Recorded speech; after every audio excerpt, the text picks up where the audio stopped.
Hello, everyone, and welcome back to the fourth and final episode for the group stage of the 2018 FIFA World Cup. I know you all are equally excited for things to kick off tomorrow, and so to help pass the hours to the greatest spectacle of the beautiful game, I am joined once again by Alex Ipoke. Good evening, Kieran. Yes, I am also very, very excited for the World Cup to finally start tomorrow. And what better way for this? What better way to finish off this World Cup preview than with Group G and H? Uh, Group G is a super interesting one with two of maybe not the favorites to win the World Cup, but definitely the like top two tier teams with Belgium and England. So who do you have as your favorite for this one? Yeah, this is going to be a really exciting tie. Both of these teams really level on quality, and I think it's going to be one of the greatest games of the group stage. But I think it might be England who get on top of this group. Oh, really?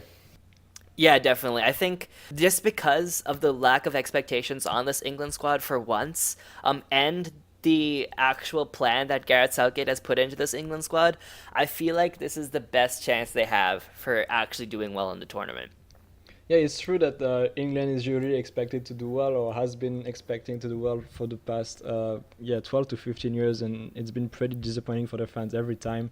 It's kind of the same story for Belgium more recently, but I think that this time is going to be Belgium's year. So kind of like England in the 2000 with the golden generation, Belgium has its own golden generation right now with players like Hazard, De Bruyne, Witsel, Lukaku, and all those guys.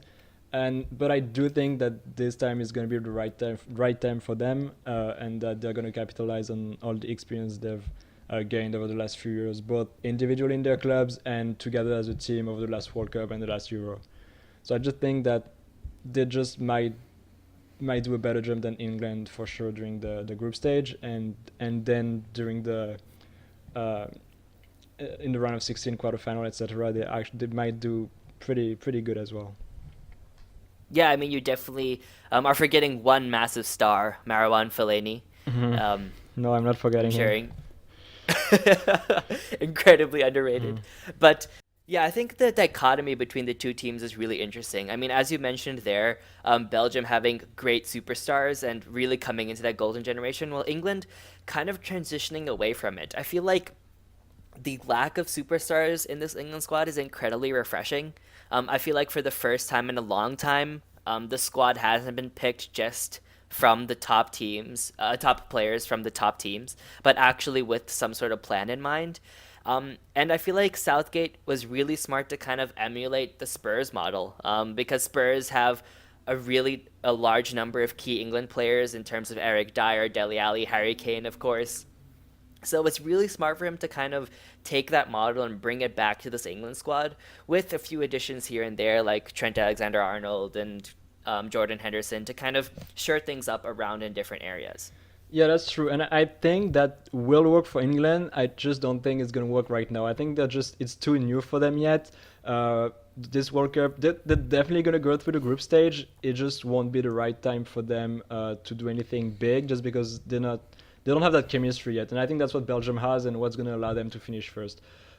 They've got, just looking at their squad, they have a super strong three at the back with players like Alderweireld and Company. They've got an amazing, probably one of the top three keepers at the time. Uh, they've got an amazing goalkeeper with Courtois.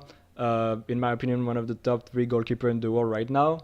And then if you just look at their midfield, players like Witsel, De Bruyne, Dembele, the coach even chose not to pick Nainggolan, which is officially it was for tactical reasons. I think there's much more personal issues at stake here. But just the fact that they can afford not to take Nainggolan is a pretty good indicator of the quality they've got in that midfield. And when you just look up front, I mean, it's even more impressive. Players like Hazard, Lukaku, and then on the wings like Meunier, Carrasco. It's just everything in that team is just so talented and seems to work so well together, both during qualifications, during the friendlies, and they've been playing together for so long now that you feel it's finally time for them to just take it away. They're all at the like peak of their career. They're all in like their mid 20s, but they all play in huge clubs in Europe and have all won titles with those clubs. So they have a lot of experience. And so yeah, just for all those reasons, I think it's just the perfect combination for Belgium to go at least to the quarterfinals, and maybe more if they get lucky. Yeah, it does look like the stars are aligning for this Belgian team. But one question I do have over this squad is you touched on it a little bit there is their coach. Roberto Martinez had a quick stunt at Everton, and we did see him around England for a little bit. But do you think he really has what it takes to really take advantage of these superstars that he has on show? I feel like any other manager could do a better job because honestly, I feel like his tactics are a bit regressive. Right, it's true that the manager is by far the weakest point of that squad, but he's managed to get them to the World Cup really convincing just qualification phase. And although he's not the best manager in the world, I think that since he's got so much talent to play with, he's gonna be able to like make something out of it. Even though, yeah, I agree with you, he's not a great coach. The fact that he can set his personal program aside and chooses not to pick Nangolan for personal reasons is a proof of that. And yeah, he's been criticized at home a lot for this choice and for other tactical decisions in the past. But I think that the players themselves together are going to be able to take this team to, yeah, as I said, at least quarterfinals. Yeah, it's going to be real interesting to see what happens in this tie because I do feel that the winner of this group will go on to do great things, whether that will be England or Belgium. It would be a great stepping stone for them, as they would face the winner or the second place of Group H, Which which is unfortunately Yeah, which is isn't very. it's not a very strong group to say the least. It's a pretty even group, sort of like what we have with Group A, with maybe a bit stronger teams like Colombia, who I think will finish first. Do you agree? Yeah, I feel like Colombia have like a really good chance. They have quality all over the pitch, and they're a South American side that play really good football. So I think that would be a safe pick. But the real question is who will come second in this illustrious group. And I'm gonna go with Senegal. What about you? Yeah, I think Senegal once again is a really strong choice. Obviously, I have a personal interest for Sadio Mane to do well in this competition. So Yes, Senegal seems smart. right. Sadio Mane is definitely the big star of this squad. They've got other players too. I mean, up front, apart from Mane, they have Balde, the Monaco forward, who did pretty good this season. He hasn't had the greatest season, but he still managed to bag more than 10 goals and 10 assists, I think. They've also got the likes of Sarr. He also plays in League One.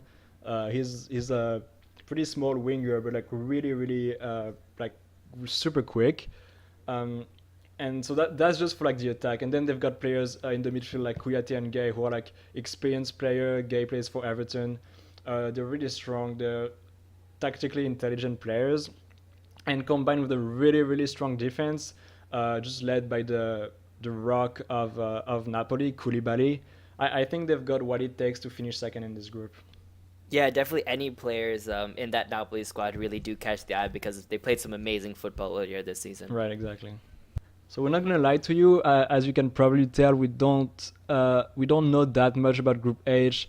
There's not really a big team on this group. It's not the most exciting group either.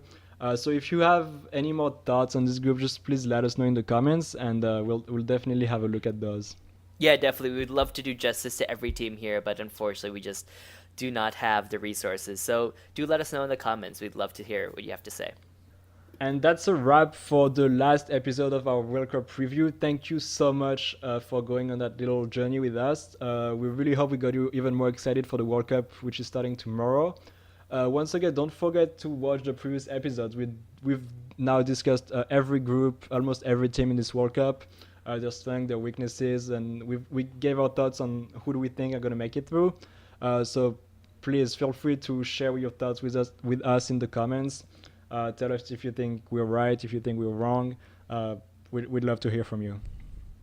Yes, and I'm sure you all missed Shaman Deshpande throughout the review of this content, but do not worry. He will be back later on, and you will get some more insight from him later on in this tournament. So once again, thank you very much for following us over the last few days, few weeks. Keep following us in the near future as we're going to be posting some more contents during the World Cup and giving you our thoughts and our impressions during the group stage and then during the whole World Cup really. So don't forget to tune in. I hope you had fun listening, and we'll see you in the next one. Okay, that was better.